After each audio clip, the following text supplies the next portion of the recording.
I did a vlogged video recently about my nephew and how much he means to me. You can actually check that out right there if you're interested. But maybe you have kids of your own, or you have nephews or nieces or cousins who just mean the world to you. What would you do if they were accused of a crime? And not just any crime, murder. Premeditated, violent murder. Well, that is the premise of this week's feature, Defending Jacob, on the Everyman Movie Review.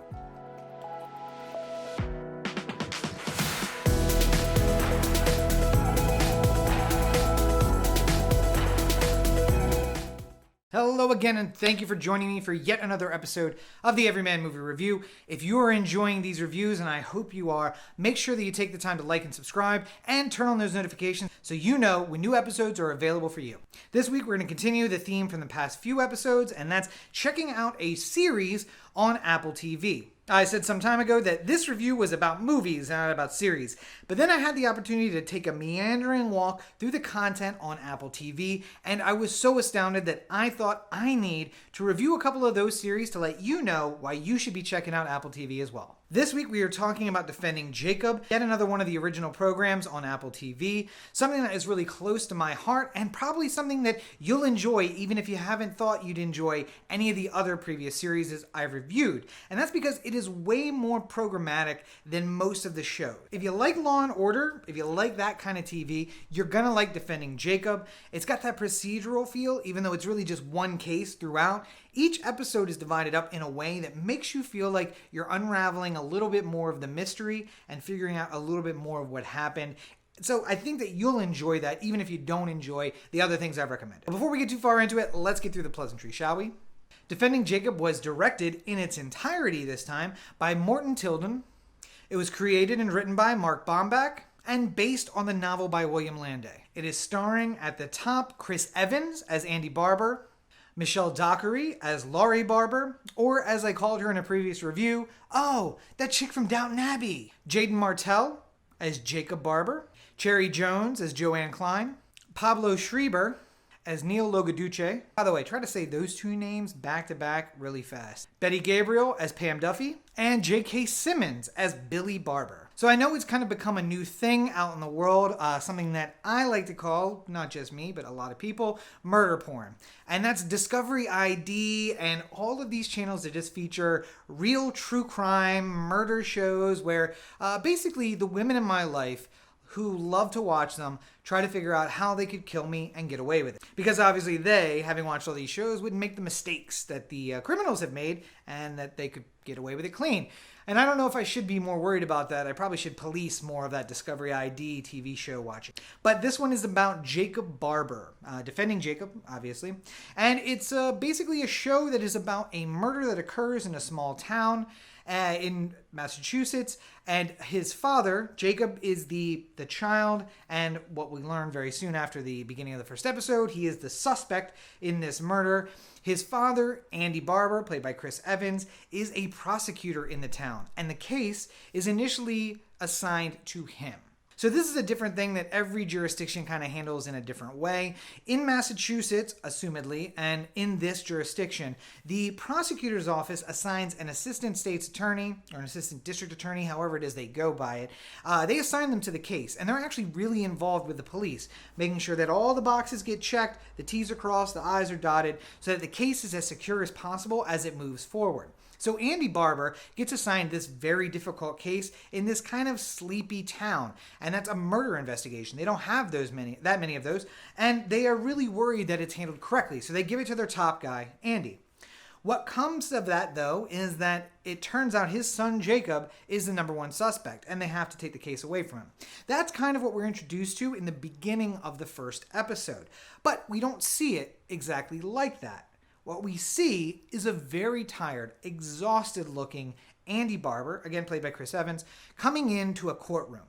And for those of you who aren't familiar with the court process, you are probably a little confused, or will be confused when you watch it, about what's happening. That room is a grand jury room. And there are typically between 18 and 25 people on a grand jury, depending again on the jurisdiction. And those people decide whether or not a case goes forward. The prosecutor is there is no judge, and the prosecutor can call whatever witnesses they want and offer whatever evidence they want in order to get what's called a true bill. A true bill is essentially what that prosecutor takes to the court to say, I have convinced the grand jury, charges are appropriate, and let's move forward with this case. If they feel as though the case might be a little lacking, or if there's not a lot of physical evidence, really circumstantial cases often go to the grand jury. Because the prosecutor feels like if I can convince these people to push the case forward, then I can get the support of a jury whenever the trial comes up. But there is an old adage that a prosecutor should be able to convict a ham sandwich at a true bill hearing or at a grand jury. And that is because when they offer all the evidence and they are the only ones calling witnesses, the case should be laid out in its best form at the grand jury. So when it fails, which it does sometimes, although not as often as you might think, that is really a weak case, and it was probably a lesson to the prosecutor that they would have been embarrassed if they had tried to bring that case before actual court and have a trial. But we see Chris Evans, Andy Barber, walk into the room. He sits down. He has a very acrimonious relationship with Neil Loguduce, who is the prosecutor who's asking him questions. The guy is just a little bit of a sleazeball. Again, played by Pablo Schreiber so very well. He just always plays like the best characters, the most dynamic and not diverse in like race, but diverse in types of characters. He can play a good guy, he can play a bad guy, and this one he kind of plays both. You really hate him, even though it looks like he's trying to do the right thing. So Chris Evans is essentially our narrator. We cut back and forth to the grand jury room where Neil will ask a question and Andy answers it, and then as part of his answer or as part of his thought process before he answers, we see something play out before us.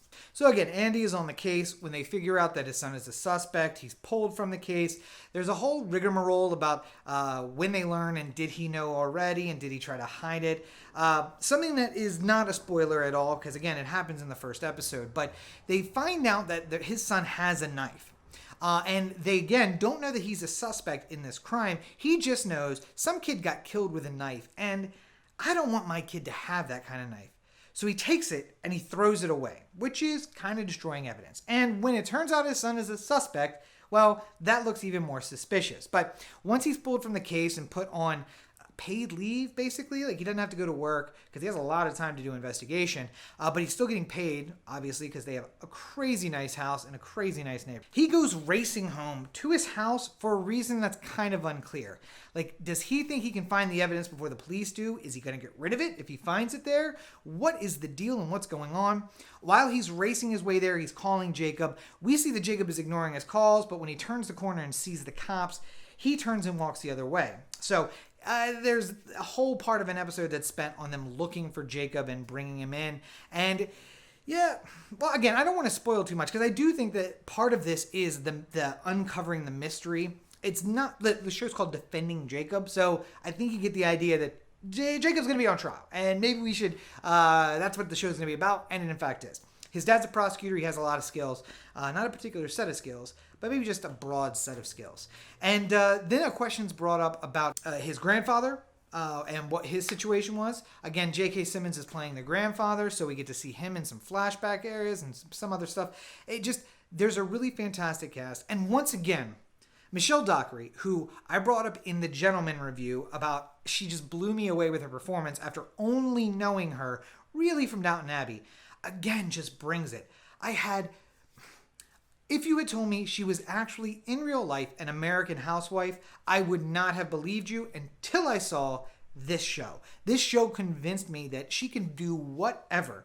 She's a fantastic actress and she has all the skills. I cannot wait to see her in more things moving forward. And I'm trying my hardest here not to get into the weeds and not to put you in the weeds because I don't want to give away the story.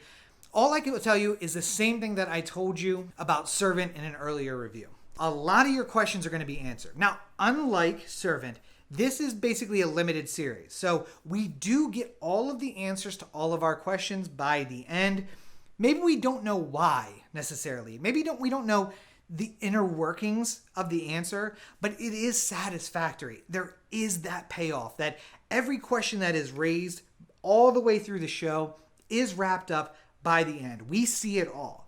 And I will tell you, without giving anything away, there is a twist coming that you will not see. I guarantee it. It took me by utter surprise, so much so that I actually rewound about 20 minutes of an episode to rewatch it again and see if I missed something. I didn't. They just did such a great job of this thing happening that makes perfect sense and really changes the entire series as a whole, the way that you look back on the stuff that you've seen and you don't see it coming. But it makes sense. It's not out of left field. It's just like, oh, I've been looking at this wrong the entire time. But I asked you the question at the opening. What would you do if someone who was important to you was accused of a murder that you were convinced they didn't commit? And then what else? How would it impact you when some things come to light that make them look more innocent? And how would you react when things come to light that maybe make them look more guilty? Do you trust the person you know and what they're telling you? Or do you trust the circumstantial case brought together by the state? And we continue with that for 8 or 9 episodes. They're all kind of long episodes. It's usually around an hour. So this is a big time investment. But again, it is worth it. The payoff. Oh, the last episode.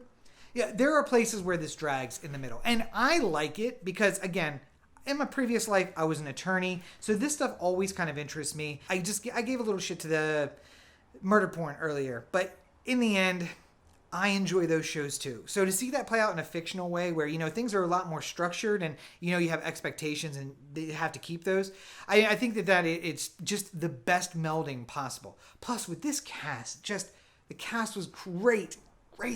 And the story was fantastic. And so, like I said, it's probably 9 hours, 10 hours worth of viewing time, but it just seems to fly by. As I said, it may feel like it drags to some. It flew by for me because I was so interested in the subject matter, and I love all that procedural stuff. I love the investigation and finding evidence and moving forward. For some people, that may not be it. But if you like Law and Order, you're gonna like this show. That's basically what I'm gonna tell you. And while Law and Order is meant to be procedural and episode after episode is different, this is just one case. It does give you the feeling like, hey, they're finding something new. They're moving the story forward every single episode. And much like For All Mankind, which I reviewed earlier, you're not gonna want to turn it off. You're gonna get to that point where you're like, it's 2 a.m. I gotta get some sleep before work tomorrow. Just one more episode. And that's the highest compliment that I can pay a series like this. Defending Jacob is available on Apple TV and exclusively on Apple TV. I believe that they are offering a free trial. If they are, definitely worth it. Even if they're not, this is the kind of show. For All Mankind, Defending Jacob, these shows, the ones that I've done reviews on especially, are the reason that it's worth the cost to pick up Apple TV and try it out. So whether you get the free trial or you sign up for a subscription, or maybe you already have a subscription to Apple TV, check out Defending Jacob. It is 100% worth it.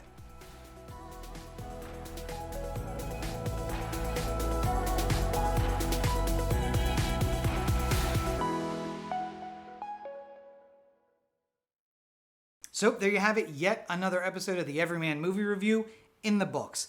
First up, before even the patrons, let's address the elephant in the room. Yes, I finally got a haircut. No, I didn't go out to a salon. If you guys come to my channel just to check out the Everyman movie reviews, you're not going to want to miss the video of me cutting my hair live on Instagram, on YouTube, on Facebook.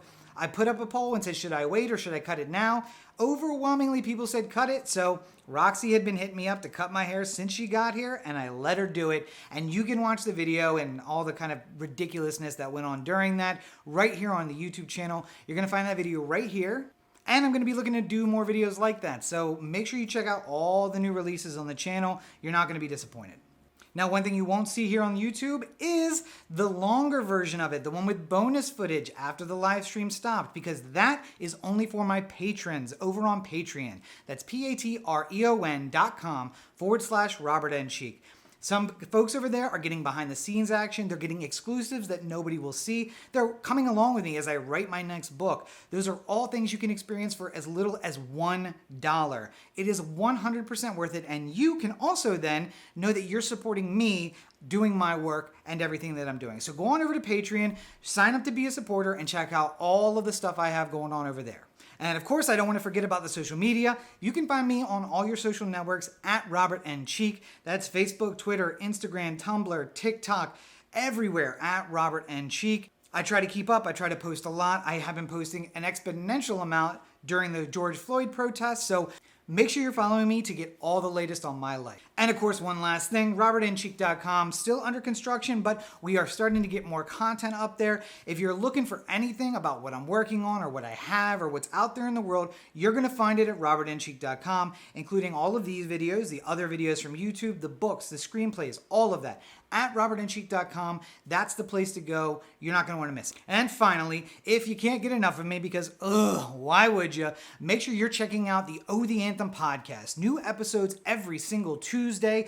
at ohtheanthem.com, on YouTube at Oh the Anthem, and on anchor.fm/Oh the Anthem. Me and my buddy Corey have now done 320 plus weeks of consecutive new episodes, new material every single week. But thank you for checking out this video. I hope that you enjoyed it. I hope it gave you a little break from everything that's going on in the world around us, and that it lets you recharge and give yourself a little self-care. Make sure you come back. New episodes every Thursday and one day in between, plus other stuff that's going on that's not the reviews.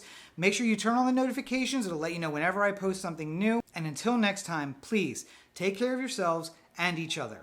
Have a great week, everybody.